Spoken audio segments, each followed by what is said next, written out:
Hello everybody and welcome to GoHash Hyderabad. Telangana CM KCR ने announce किया कि school की फीस को ना लिया जाए। उन्होंने ये कहा कि स्कूल की फीस अगर ले रहे हैं तो मंथली बेसिस पे नॉमिनल फीस ली जाए और वो भी विदाउट हैरेसमेंट की अगर कोई खबर बाहर आ रही है तो स्कूल का लाइसेंस कैंसिल हो सकता है। एजुकेशन मिनिस्टर ने ऑनलाइन क्लासेस पर भी पाबंदी लगा दी, जहाँ पर pre KG, LKG, UKG, first से लेके 5th स्टैंडर्ड तक सारे ऑनलाइन क्लासेस कैंसिल हो गए हैं और कोई फीस पे करने की ज़रूरत नहीं है ऑनलाइन क्लासेस के लिए। ज़्यादा जानकारी के लिए या कंप्लेंट करने के लिए आप 100 डायल कर सकते हैं और कोई स्कूल अगर फॉलो नहीं कर रहा है इस सारे रूल्स को तो आप कंप्लेंट कर सकते हैं। ఈ ప్రైవేట్ స్కూల్స్ ఈ 10,000 పైచలకు పాఠశాలల్ని ఇక్కడ 30 లక్షల పైచలకు విద్యార్థులున్నారు. వీళ్ళు స్పష్టమైన ఆదేశం ఇస్తా ఉంది రాష్ట్ర ప్రభుత్వం. ఎట్టి పరిస్థితుల్లో దాన్ని ఉల్లంఘించడానికి లేదు. వీళ్ళు ఎట్టి పరిస్థితిలో 20-21 సంవత్సరానికి ఒక్క పైసా కూడా ఫీజులు పెంచే అవకాశం లేదు, పెంచకూడదు. It's an order by the government. ఇది ప్రభుత్వ ఆదేశం. ప్రైవేటు విద్యా సంస్థలు ఇంత పెంచండి అంత పెంచండి అని కొంత నోటీసులు ఇస్తా ఉన్నారు.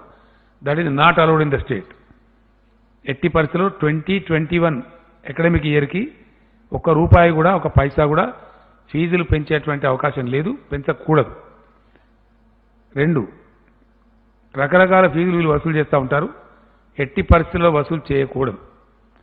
మంత్లీ నెలవారీగా కేవలం ట్యూషన్ ఫీజు మాత్రమే వసూలు చేసుకోవాలి. అదర్ దాన్ ట్యూషన్ ఫీజు ఒక రూపాయి కూడా వసూలు చేయడానికి వీలు లేదు. ఇది ప్రభుత్వ ఆదేశం, ఖచ్చితంగా ఫాలో కావాలి. తర్వాత రోజుల్లో దాన్ని చూసుకోవచ్చు పరిస్థితి చక్కబడిన తర్వాత. ఇప్పుడు మటుకు ఓన్లీ ట్యూషన్ ఫీజు మాత్రమే, అది నెలవారీగా, సంవత్సరానికి అంత ఒకటేసారి కట్టండి అని కూడా జబర్దస్తి చేయడం లేదు. Only month wise tuition fee మాత్రమే తీసుకోవాలా.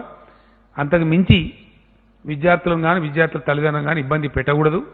ఈ కష్ట సమయంలో పెట్టినట్టయితే ఎవరిని కష్టపెట్టినా 100కు డయల్ చేయండి, వెంటనే యాక్షన్ ఉంటుంది. చాలా యాక్టివ్గా చర్యలు కూడా తీసుకుంటాం.